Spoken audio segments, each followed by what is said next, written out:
I never imagined that I would start a war on my farm over a little horse bell. But here we are. It wasn't over an invaded fence, a barking dog, or a land dispute. It was over a bell. A bell that, according to an enlightened woman who moved in next door 2 months ago, was getting in the way of her spiritual connection with her higher self. I live on an estate in the countryside, one that's half an hour from the city and 2 hours from the patience of others. A place where the loudest noise is usually the mooing of a bored cow or the chicken coop going into an uproar because one of the chickens has decided to fly 2 meters and cause chaos. Life here is simple, noisy in a good way, with the smell of fresh poo and brewed coffee. And until 2 weeks ago, everything was going very well. Until the woman arrived. She came straight from the city, with her organic cotton clothes, electric car, yoga mat rolled up in the back seat, and an air of, "I'm above this mess of country people."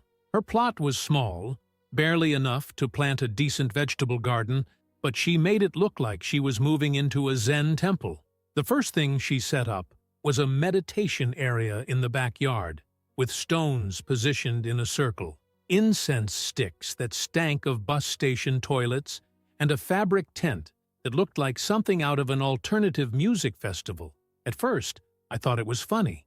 It even had a charm. She walked barefoot through the mud as if she were stepping on clouds, made strange movements at sunset, and talked to herself at the gate. I thought, leave it to everyone to be crazy. But the woman wasn't just weird. She was the kind of weirdo who demands absolute silence within a 2-hectare radius. And I, who have a horse called Trovoada, who wears a little bell around his neck because he loves to run away and hide among the trees, unwittingly became her first spiritual enemy. The first complaint came in a little note folded into the shape of a lotus flower. Dear neighbor, I notice a dissonant metallic vibration during my periods of spiritual realignment. Would it be possible to review the sound elements of your animal creation? I read it 3 times trying to figure out if it was badly translated English, blogger poetry, or just plain crazy. In the end, I understood. The noise of my horse's bell was disturbing my neighbor's inner peace. I ignored it. I'm sorry. But if you move to a rural area and expect monastic silence, the problem isn't the horse. It's in your head. But the woman didn't give up. A few days later, she turned up at the gate. She came all decked out in a speech about harmony, balance, and the right to quiet. She said that the sound was repetitive, that it vibrated in her chakra, that she felt headaches because of the bell. And there I was, holding a shovel full of manure, listening to a lecture on cosmic sound energy as if it were a Udemy course. I tried to explain that the bell wasn't for aesthetics. It was to locate Trovoada when he wanted to explore the bush. But she insisted that there were other ways of connecting with the animal, that perhaps I should use telepathic communication, as they do in certain indigenous cultures. At that moment, I seriously wondered if I was on my own farm or in an episode of a prank show. She left saying that she would reflect and find a respectful and energetic solution. And I thought, great, go burn incense until you forget about the bell. But no. The next day, I received an informal notice from the local residents' association. Yes, even in the bush this plague exists, saying that one of the residents had made a request regarding the noise pollution generated by animals with metal bells. Look at the level. And that's when I lost my patience. If this woman thinks a bell is a nuisance, then she's going to love the next chapter. The following Saturday, I went to the farm and bought 19 little bells, 1 for each hen. I chose different models, cowbells, Swiss bells, even bicycle bells. When I got home, I sat down in the backyard with a cup of coffee and began my ritual, tying a little bell around the neck of each chicken, one by one, like baptizing a soldier before battle.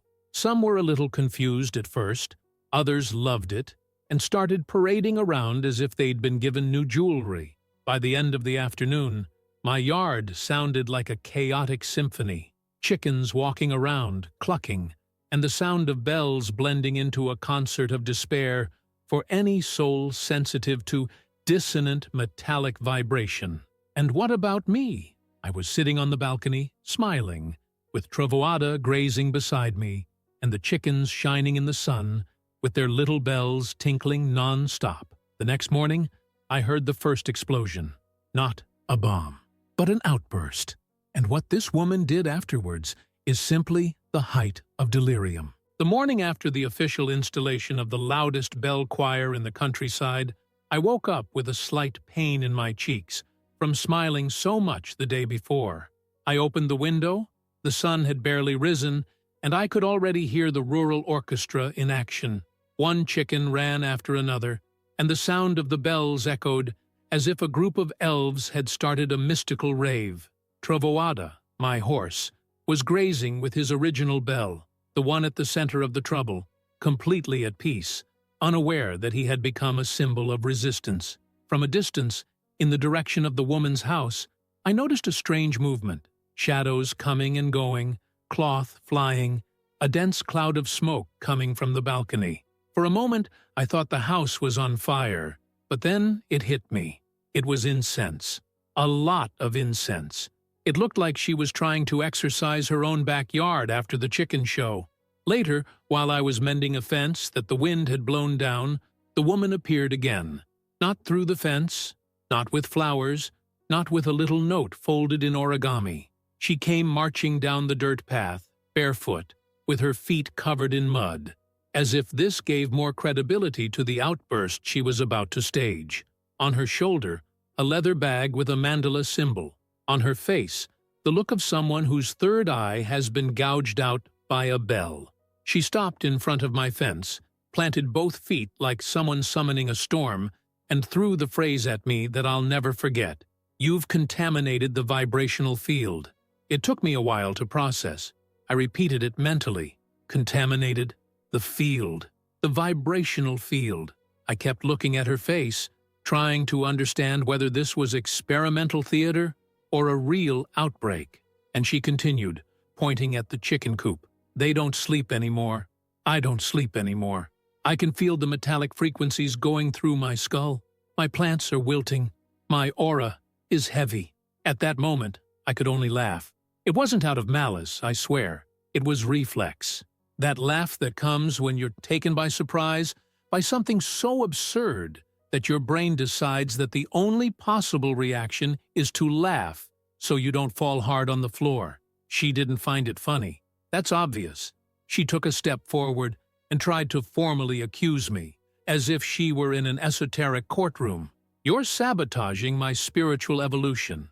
This is sound torture. That's energetic." And before she could go into a monologue about the suffering of the chakras and the oppression of chickens with noisy jewelry, I raised my hand and cut her off with a, "Ma'am, this is a farm. Chickens make noise. Tinkerbell makes noise. The world is not a crystal bubble, and you chose to live next door to an animal farmer, not a Himalayan monastery." She snorted, literally snorted. She walked away stiffly, swearing that it wouldn't stay that way, and it really didn't. The next day, a strange man arrived. He was wearing a light suit, shined shoes, a briefcase under his arm, and an expression like he thought he was entering a UN meeting. He said he was a lawyer. Yes, she tried to file a lawsuit, a formal complaint for continued acoustic abuse of a non-industrial nature with spiritual risk. I swear, those words were on the document. The man even scowled when he saw that the noise in question was a bunch of chicken bells and a lazy horse that barely moved. I invited the lawyer to sit down, gave him some coffee, showed him the birds in complete health, none stressed, none traumatized by the bell, and I added the detail that the bells were securely fastened, with space, and that all the chickens had names, freedom, and a respectful perch. The lawyer read the paper, sighed deeply, took the last sip of his coffee, and said, almost in a whisper, "Look, between you and me, this isn't going anywhere, but she pays me well." I wished him luck, and just as he arrived, he left, disappearing into the dust of the road with the weight of the absurdity in the back seat.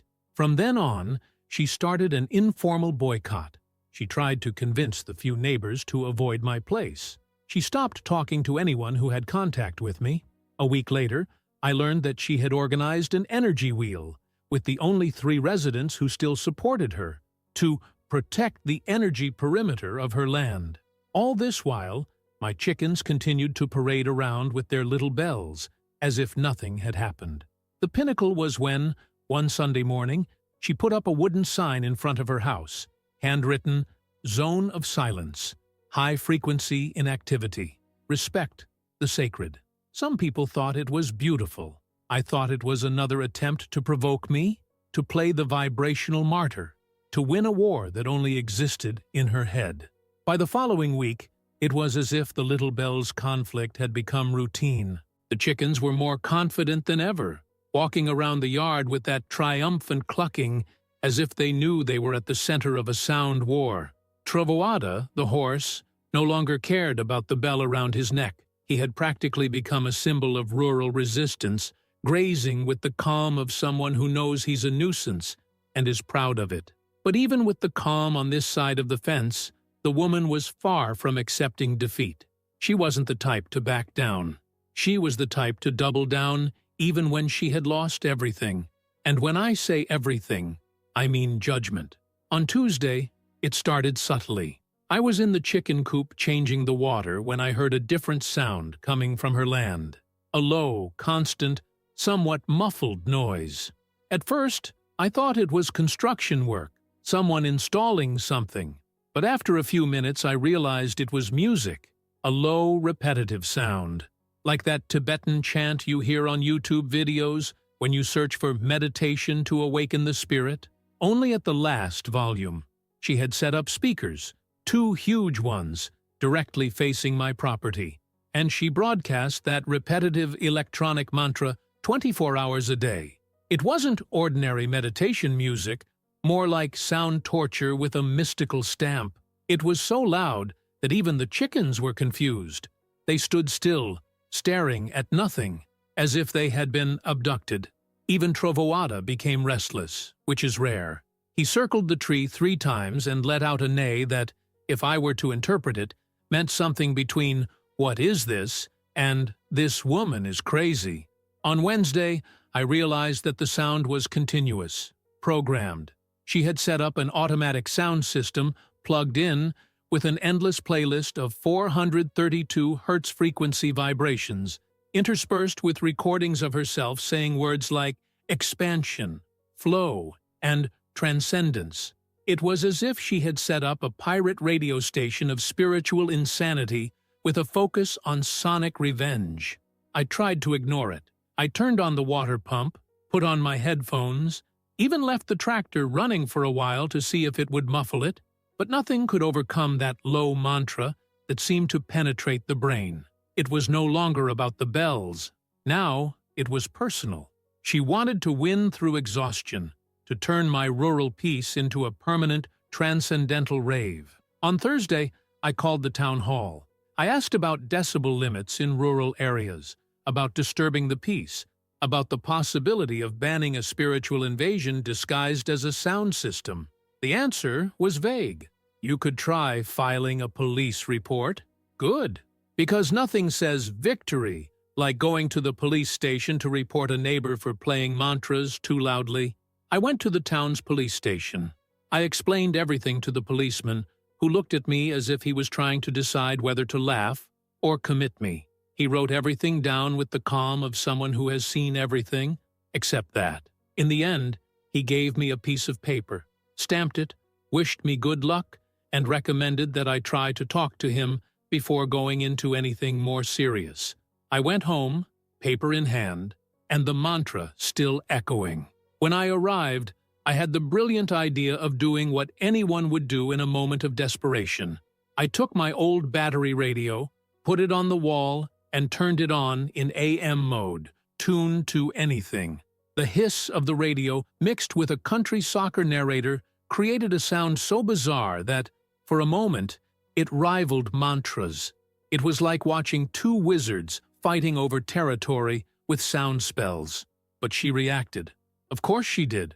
On Friday morning, I woke up to a new sign in front of her plot. A board painted with gold paint, handwritten in large letters, high-frequency space, do not infringe. Energetic interference will be responded to with equal intensity. The woman had basically declared official war, and she wrote it with a metallic pen. That same day, I received an informal summons, a poorly printed piece of paper with the symbol of the Alternative Association for Spiritual Coexistence in the Valley, which she apparently invented herself, saying that my site was violating community harmony. No official signature, no valid stamp, just a warning, as if it were a threat masquerading as a communiqué. And then I understood. She wasn't going to stop, because she was no ordinary neighbor. She was a kind of walking cult, with an inflated ego and an unhealthy obsession with silencing everything around her. But I wasn't going to back down either. I had chickens, I had bells, I had a resilient horse, and a history of patience that, although short, was now accompanied by a police report. That Saturday, I decided that if she wanted to climb, then we would climb together. And the response I prepared was so good, so well thought out, that even Trovoada seemed to laugh when he saw it. After weeks of sound insanity, spiritual threats, recordings of mantras at the highest volume, and an energy war declared by a woman who thought the vibrational field was hers by divine right, I decided I couldn't play fair any longer. Because there's a limit to peace, and mine had already been crossed by a meditation drum and 2 speakers facing me. On Saturday, before the sun had risen, I was on my feet, coffee mug in hand, looking at the terrain like someone facing a UFC ring. I didn't know exactly what I was going to do yet, but I knew it was going to be something that matched the madness it brought to my piece of land. And that's when the idea came to me. I took the car and went to the town fair. I bought 5 more bells, big ones, like those ox bells that resonate even in the soul. Then I went into a utility store and found a garden scarecrow with movable arms and a straw hat. I looked at it and thought, that's you. You're going to be the ambassador for my new phase. I went back to the farm and started preparing the stage. I attached a bell to each leg of the scarecrow and positioned it right in front of her house, on the border of the land. I put 2 more on the branches of the tree next to it, hung with wire, so that they would sway in the wind. And, as a finishing touch, I hung a plastic sunflower that made a noise as it turned, just to give it that festive, annoying look. When the wind started blowing in the late afternoon, the result was a chaotic symphony, out of tune, shrill and delicious. The bells jangled like drunken church bells. The scarecrow seemed to be dancing a clumsy foro, and I, from the balcony, watched it all with such satisfaction that if I sold a bottle of it, it would become a remedy for stress. She appeared a few minutes after the first tinkle. She came out of the house with the expression of a tired exorcist, her hair disheveled, a white robe tied up crookedly, and that look of someone who is about to say something very spiritual, but who, deep down, is about to explode into a swear word. But this time she didn't shout. She didn't run. She just stood there, on the side of the fence, staring at the scarecrow. I swear that for a moment I thought she was going to try to talk to him, but she didn't. She went back into the house. 10 minutes later, she turned off the speakers. The eternal mantra died. Her recorded voice reciting words like intention and inner rescue finally fell silent. And then, silence. It was the best sound I'd heard in weeks. On Sunday, nothing. No music, no drums, no shadow of her. Even the chickens were surprised. They were used to the background music. Trovoada got restless, used to the constant clucking. I confess, I even felt a twinge of emptiness, as if I'd defeated an enemy who, despite everything, gave excitement to the days. Early on Monday morning, I heard the sound of a truck. I went outside and saw a removal truck stopped in front of her house. 2 boys were carrying boxes marked with words like crystals, mantras, ceremonial materials. That was it. She was leaving. And as much as I should have felt relief, what I felt was a mixture of disbelief and confirmation. She'd really rather move out than accept living next door to a horse with a bell and a bunch of well-dressed chickens. Before leaving, she passed me one last time. She was more restrained, her gaze still judgmental, but tired, her soul clearly beaten by real life. I thought she was going to say something. One last attempt to curse me, or to wish me a life surrounded by noise and chaos. But all she did was nod briefly. Half, you win, half, I give up.